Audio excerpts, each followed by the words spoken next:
So what's the latest situation about Qantas and Australia?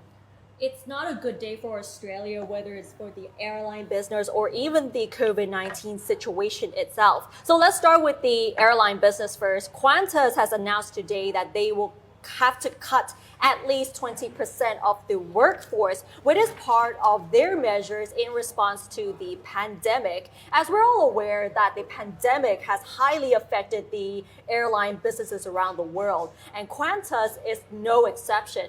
So for the job cuts here, at least 6,000 positions among its 29,000 employees will be cut, while another 15,000 staff, especially those associated with international operations, would remain stood down temporarily until more flying returns. And Qantas also has plans to ground 100 aircrafts up to a year or longer, as well as to retire its 6 remaining aircrafts, which are Boeing 747, immediately, which initially they plan to retire the 6 remaining Boeing aircrafts 6 months later, but they decided to do it immediately because of the situation.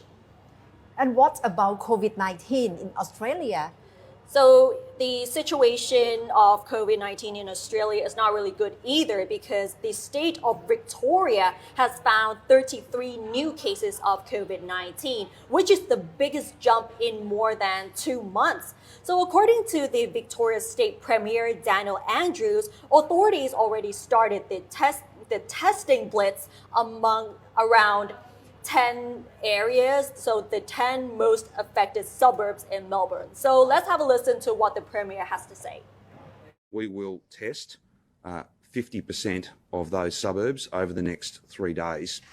There will literally be hundreds and hundreds, indeed the entire team is 1,000 strong, door knockers out there talking to the community, inviting them to come and get a free test, whether they be symptomatic or asymptomatic.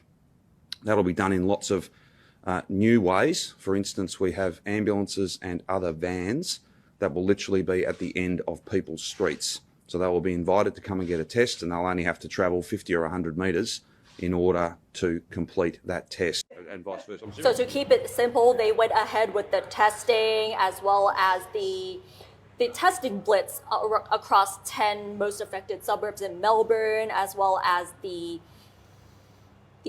ambulances, as well as sending personnel from the Australian Defence Force to Melbourne, including the quarantine hotels around the city, to curb the spread of the virus. So the current situation at the moment here, the state of Victoria is the second state in Australia with the most cases of COVID-19, with a total of around 1,900 infections with 20 deaths, which is slightly behind New South Wales, which has the most cases with a total of 3,162 infections and 49 deaths. Yeah, it's getting worse. And what's the response from Australian Prime Minister? So the Prime Minister, Scott Morrison, made an announcement today that Australia has safeguards in place to prevent the virus, but he also insisted that they should continue with the reopening for states and territories. So let's have a listen. Just watching that. We've got to live alongside COVID. It's not going anywhere. And we now have to look forward to, and we've got the systems and protections in place, as we're demonstrating even now with the outbreak in Victoria. And I think we've just got to keep all that in perspective, and we've got to keep forging ahead and do that together. We can respond to these outbreaks. We can deal with it. We are dealing with the coronavirus, the COVID-19, better than almost any country in the world. And that's got to give us confidence to be able to move ahead, whether it's in this sector or in any of the other sectors. But there will be sectors that will be harder hit for longer, and that's what today is about. Thank you. So he believes that Australia will still have to live with COVID-19, but they can all get through this with the measures that are going on across the country. Yeah, but it seems that the leader of Australia seems doing his job, trying to assure the whole nation that they can handle the situation. Definitely, he remains positive in such a situation right now.